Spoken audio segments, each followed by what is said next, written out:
Hello friends, welcome to study bus. CAT के notification के बाद जो सबसे बड़ा क्वेश्चन निकल के आ रहा है वो ये है कि सर कौन कौन से कॉलेजेस के फॉर्म हमें कैट एग्जाम से पहले फिल करने हैं, किन किन कॉलेजेस के फॉर्म हम रिजल्ट के बाद फिल कर सकते हैं। क्योंकि एक बात याद रखना, अगर आपने किसी इंडिविजुअल कॉलेज का फॉर्म नहीं फिल किया है तो चाहे आप 99 परसेंटाइल क्यों ना ले आओ एग्जाम में, आपको उस कॉलेज में एडमिशन नहीं मिलेगा। तो इस वीडियो में मैं आपको बहुत इंपॉर्टेंट चीजें बताने वाला हूं कि किन किन कॉलेजेस के फॉर्म आपको एग्जाम से पहले डेफिनेटली भरने हैं, जिनकी डेट खत्म हो जाती है, किन किन कॉलेजेस को आप एग्जाम के बाद फिल कर सकते हो, रिजल्ट के बाद फिल कर सकते हो, कौन कौन सी चीजें आपको माइंड में रखनी है और अपने कॉलेज की प्लानिंग आपको किस तरह से करनी है। तो सारी की सारी बातों के नोट्स बना लेना। My name is Saurabh Kothari. Let's start. तो सबसे पहले हाउ टू सेलेक्ट कॉलेज। देखो, जब कैट का नोटिफिकेशन आया और जब आप कैट का फॉर्म फिल करोगे तो जैसे ही आप कैट का फॉर्म फिल करोगे बाय डिफॉल्ट आप सारे के सारे आईएम्स का भी फॉर्म भर चुके हो। मतलब आपको किसी भी आईएम का इंडिविजुअल फॉर्म नहीं भरना है, ठीक है। जब आप कैट का फॉर्म फिल कर रहे होगे तो वहां पे सारे आईएम्स का ऑप्शन आएगा। तो एक बात ध्यान रखना, जितने भी आईएम्स और जितने भी कोर्स हैं सबके आगे आपको टिक करना है। इस बात को माइंड में फिट कर लो। काफी सारे लोग कहते हैं सर मुझे तो ये वाला कोर्स नहीं करना, मुझे वो वाला नहीं करना। भाई टिक करने का कोई एक्स्ट्रा चार्ज नहीं है, क्योंकि टिक कर दोगे उसके बाद एडमिशन लेना ना लेना तुम्हारी मर्जी है। बट अगर आपने कॉलेज टिक नहीं किया उस कैट के फॉर्म में तो आप कुछ भी कर लो उस आईएम में नहीं जा सकते। तो सारे कॉलेजेस सारे कोर्सेज पे टिक आपको करना है while filling the CAT form. कोई एडिशनल चार्ज उसका नहीं लगता। कैट का जो कॉस्ट होता है सिर्फ वही कॉस्ट लगता है। तो आपने कैट का फॉर्म भरा एंड आपका बाय डिफॉल्ट आईएम्स में एप्लीकेशन हो चुका है, कोई इंडिविजुअल फॉर्म नहीं भरना। अब हमें क्या चीज पता है, हमें यह पता है कि कैट का जो स्कोर होता है, इंडिया में जितने भी आपके एमबीए कॉलेजेस हैं वो इसका स्कोर एक्सेप्ट करते हैं। तो अब आपको हर एक कॉलेज का इंडिविजुअल फॉर्म भरना है। फॉर एग्जाम्पल अगर मैं बात करूं एफएमएस कॉलेज, ठीक है, उसके बाद आप बात करो एमडीआई की, एसपी जैन की, आप बात कर रहे हो आईआईटीज की, उसके बाद आप बात कर रहे हो आईएमटी की, जितने भी अलग से कॉलेजेस हैं इन सब का आपको इंडिविजुअल फॉर्म भरना पड़ता है, कॉलेज का फॉर्म भरना पड़ता है। अगर आपने इन कॉलेजेस का फॉर्म नहीं भरा तो आपको क्या चैलेंज आएगा, आप उस कॉलेज में एडमिशन ले ही नहीं सकते चाहे कितनी भी परसेंटाइल हो। अब ये कॉलेजेस क्या करते हैं, अपनी डेट सेट करते हैं कि इस डेट तक आपको हमारे कॉलेज का फॉर्म भरना है। उसकी तीन कैटेगरीज होती हैं। सबसे पहले टाइप ए, मैंने आपके लिए तीन कैटेगरीज में सारे के सारे कॉलेजेस डिवाइड कर दिए। टाइप ए कौन सा होता है, बिफोर कैट एग्जाम। तो काफी सारे कॉलेजेस की जो लास्ट डेट होती है आपको कैट एग्जाम से पहले ही फिल करना होता है उन कॉलेज का फॉर्म। टाइप बी होता है after exam but before result, ठीक है। तो आपने कैट का एग्जाम दे दिया, अब आपका 1 मंथ 2 मंथ बाद रिजल्ट आएगा, उस टाइम तक आप फॉर्म फिल कर सकते हो। टाइप सी होता है after CAT result. After CAT result आप उन कॉलेज का फॉर्म भर सकते हो। अब आप में से काफी सारे बच्चे एक बात बोलेंगे कि सर जब हमने कैट का एग्जाम दिया ही नहीं तो हमें कैसे पता कि हमें उस कॉलेज में एडमिशन मिलेगा कि नहीं मिलेगा, हमें कैसे पता हमारा कितना स्कोर आएगा। तो इस बात को थोड़ा सा लॉजिकली समझो। अगर सारे के सारे कॉलेजेस ये सिस्टम बना दें कि जब कैट का रिजल्ट आएगा उसके बाद आप फॉर्म भरना, तो सिर्फ वही बच्चा फॉर्म भरेगा जिसका रिजल्ट आया होगा। तो कॉलेजेस का रेवेन्यू कैसे होगा, कॉलेजेस को ज्यादा एप्लीकेशंस कैसे मिलेंगे। इसीलिए कॉलेज ये कहता है आपकी जो प्रिपरेशन चल रही है उस हिसाब से आप कॉलेजेस के फॉर्म भरो ताकि कॉलेजेस के पास मैक्सिमम एप्लीकेंट्स आ सके। अब हमें यहां पे क्या स्मार्टली प्ले करना है, हमें वो कॉलेजेस के फॉर्म पहले ही भर देने जिसकी लास्ट डेट कैट एग्जाम से पहले होती है। जो टाइप बी के कॉलेजेस हैं उसमें हम फिर भी गेस कर सकते हैं, हमने एग्जाम दिया, हमें आइडिया होता है किस तरह का हमारा एग्जाम हुआ है, उसके बाद हम देख सकते हैं हमारा वहां पे फॉर्म फिलिंग करना है कि नहीं करना। तीसरा, हमारा कैट का रिजल्ट आने के बाद जो कॉलेजेस हैं उनका तो हम बाद में भर ही सकते हैं, उनके पैसे अभी देने से कोई पॉइंट नहीं बनता।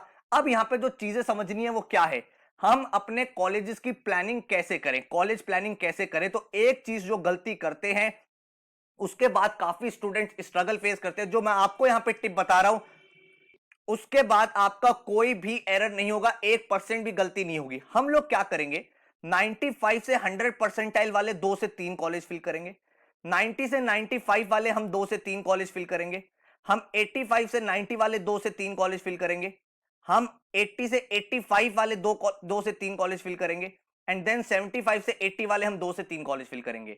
काफी सारे बच्चे गलती क्या करते हैं, उन्होंने मॉक्स दिए, मॉक्स में इनको स्कोर 97 98 आ रहा है, वो सिर्फ वही कॉलेज भर देते हैं जिसमें 95 से 100 वाली कट ऑफ होते हैं, सारे के सारे कॉलेज इस रेंज के भर दिए। अब आपके मॉक्स में काफी अच्छे मार्क्स आए, लेकिन एक्चुअल एग्जाम के दिन मान लो कुछ ऐसा हो गया कि आपका जो रिजल्ट रहा वो 93 परसेंटाइल रहा। अब क्योंकि आपका रिजल्ट 93 परसेंटाइल है, आपको किसी कॉलेज से कॉल तो आएगी नहीं, क्योंकि आपने सिर्फ जो फॉर्म भरे वो 95 से 100 वाले भरे हैं। अब आपने गलती ये कर दी कि आपने उससे नीचे वाला कोई फॉर्म भी नहीं भरा, तो इन शॉर्ट आपका एडमिशन उस साल नहीं हुआ। तो कॉलेजेस की प्लानिंग करना बहुत ही ज्यादा इंपॉर्टेंट है। एक एक कॉलेज का फॉर्म हमें भरना है।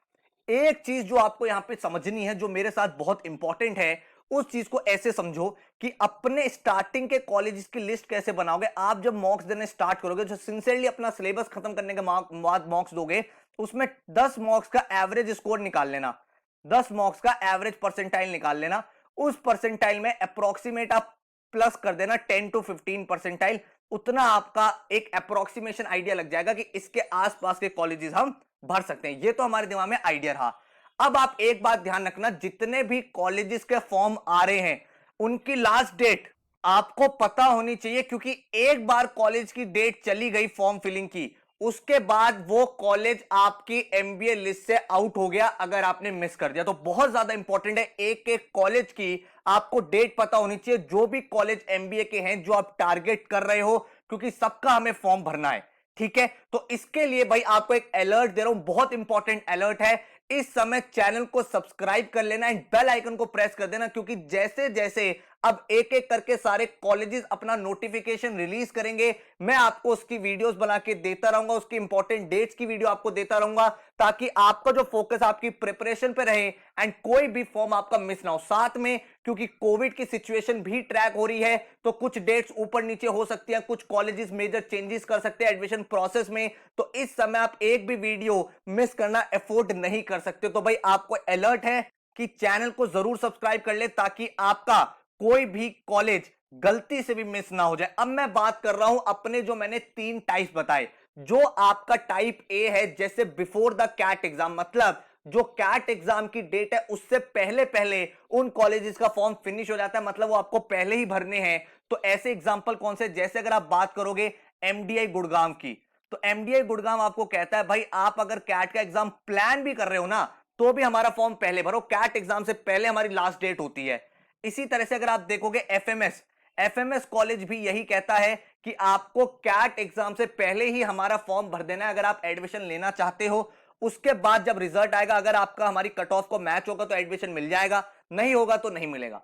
आप ये नहीं कर सकते कि आपने फॉर्म नहीं भरा, आपकी 99 परसेंटाइल आ गई, फिर आप एफएमएस के पास जा रहे हो, एफएमएस का भाई लास्ट डेट ये थी फॉर्म फिलिंग की, आपने फॉर्म नहीं भरा, आप एलिजिबल नहीं हो। तो ये जैसे 2 कॉलेजेस हैं जिनका फॉर्म आपको बिफोर कैट एग्जाम भरना पड़ता है। ठीक है, अगर मैं टाइप बी की बात करूं, after CAT but before result, ये टाइप बी कैटेगरी कि आपने एग्जाम दे दिया, आपका रिजल्ट नहीं आया, तो उस टाइम के बीच तक आप फॉर्म भर सकते हो, उनकी डेट तब तक रहती है। तो ऐसे कौन से कॉलेजेस हो गए, जैसे आपने कॉलेज का नाम सुना है एसपी जैन, एसपी जैन उस कैटेगरी में आता है कि भाई आपका कैट का एग्जाम हो गया, रिजल्ट से पहले पहले आप एसपी जैन का फॉर्म भर दो, आप उसको डिले नहीं कर सकते। जैसे दिल्ली यूनिवर्सिटी, दिल्ली यूनिवर्सिटी में जो एमबीए होता है उसका भी यही प्रोसेस है कि आपको जो फॉर्म भरना है वो कैट के रिजल्ट से पहले भरना है, रिजल्ट के बाद उनकी डेट फिनिश हो जाती है, आप फॉर्म नहीं फिल कर सकते। तो आपका जब कैट हो जाएगा, आप थोड़ा सा एक एस्टिमेट लगा लोगे कि हाँ यार हमारा इस टाइप का पेपर हुआ, इतने क्वेश्चन अटेम्प्ट करे हैं, क्या हमारी इतनी परसेंटाइल बन सकती है क्या एक्सपेक्टेड स्कोर्स के अकॉर्डिंग। देन हमारा टाइप सी आता है, जो फॉर्म आप कैट रिजल्ट के बाद फिल कर सकते हो। तो ये फॉर्म्स आपको अभी बिल्कुल भी फिल नहीं करने हैं, क्यों, क्योंकि आपके पास अपॉर्चुनिटी होती है बाद में फिल करने की। तो आप अपना एक्चुअल रिजल्ट देखो, उस कॉलेज की पिछले 3 साल की कट ऑफ देखो, अगर मैच होता है तो फॉर्म भरो, पहले ही वेस्ट नहीं करने हैं पैसे। इसका एग्जांपल क्या है, जैसे मैं आपसे बात करूं आईआईटीज की, तो आईआईटीज के जो फॉर्म होते हैं वो कैट रिजल्ट के बाद आप फिल कर सकते हो। मैं बात कर रहा हूं आईएमटी गाजियाबाद की, इसका फॉर्म आप पहले ही जाता है, लेकिन कैट रिजल्ट के बाद फिर से रीओपन हो जाता है, आप तब इसको फिल कर सकते हो। काफी लोग पहले फिल कर देते हैं, फिर उनका मार्क्स नहीं आता, तो वो जो फॉर्म फिलिंग के पैसे गए उस पर्टिकुलर कॉलेज के, वो वेस्ट हो गए। आप इन कॉलेजेस के जिनका फॉर्म या तो रीओपन होता है कैट रिजल्ट के बाद, या कैट रिजल्ट के बाद तक इनकी डेट्स रहती है, इनको आप बाद में फिल कर सकते हो। जैसे आईएमआई दिल्ली हो गया, तो इनका फॉर्म भी रीओपन हो जाता है, आप बाद में इसको फिल कर सकते हो। तो ये आपके वो पर्टिकुलर कॉलेजेस हैं जो आफ्टर कैट रिजल्ट भी एप्लीकेशंस को इनवाइट करते रहते हैं, ठीक है। तो यहां से आपको आइडिया लग गया है बहुत डिटेल में किस तरह से अपने कॉलेजेस की प्लानिंग करनी है एंड किस तरह से आपको आगे स्ट्रक्चर करना है। आगे आने वाले टाइम में जैसे जैसे फॉर्म्स आएंगे, हर एक कॉलेज का इंडिविजुअल फॉर्म, उसकी कट ऑफ क्या है, उसकी इंपॉर्टेंट डेट्स क्या है, आपको फिल करना चाहिए नहीं करना चाहिए, वो अपडेट्स मैं आपको देता रहूंगा। तो इसके अलावा अगर आप कैट की तैयारी कर रहे हो तो हमारा कैट का क्रैश कोर्स आ चुका है जिसमें आपको पूरा सिलेबस कराया जा रहा है। वीडियो कोर्स है ये जिसमें आपको 140 आवर्स का वीडियो कंटेंट मिलता है, हर एक टॉपिक बेसिक से लेकर एडवांस तक। इसके साथ आपको ये कोर्स एंड्रॉइड में भी चला सकते हो। अगर आपके पास लैपटॉप या पीसी नहीं है तो आप अपने एंड्रॉइड फोन में भी ये सारी वीडियोस देख सकते हो। साथ में आपको 25 फुल लेंथ मॉक्स मिलते हैं with detailed analysis and solution, जिसको आपको लेटेस्ट पैटर्न पे बनाया गया है। साथ में हर टॉपिक पे सेक्शनल टेस्ट और टॉपिक वाइज असाइनमेंट भी मिल जाते हैं ताकि अगर आपको एडिशनल प्रैक्टिस करनी हो। इसके साथ ही आपको एक प्रॉपर टाइम टेबल दिया जाता है वीडियोस देखने का, ताकि हर दिन आप 3 to 4 आवर्स स्पेंड करो एंड अपनी पूरी प्रिपरेशन कर लो। तो ये भाई कैट क्रैशोस है, इसके बारे में और ज्यादा जानना है तो नीचे मैंने लिंक भी दे दिया जहां पे इसका पूरा टाइम टेबल भी आपके साथ डिस्कस किया है। तो उसके बाद आप प्लान आउट कर सकते हो कि आपको ये कोर्स लेना है कि नहीं लेना, ठीक है। तो ये भाई पूरा का पूरा डिटेल मैंने आपको बताया कौन कौन से कॉलेजेस आपको फिल करने हैं। आप चैनल को सब्सक्राइब कर लेना ताकि भाई आपको सारे अपडेट्स मिल जाए। एंड भाई अगर आपको कोर्स परचेज करना है तो आप 9958937705 पर जाके डिटेल्स क्वेरी कर सकते हो, आपका कोई क्वेश्चन आपका है तो। अदरवाइज आप वेबसाइट पे जा सकते हो studybus.co.in, यहां पे आप डायरेक्ट परचेज करते हो, विद इन 24 आवर्स आपको वो कोर्स प्रोवाइड हो जाता है। तो thank you so much, all the very best and good luck for your CAT exam.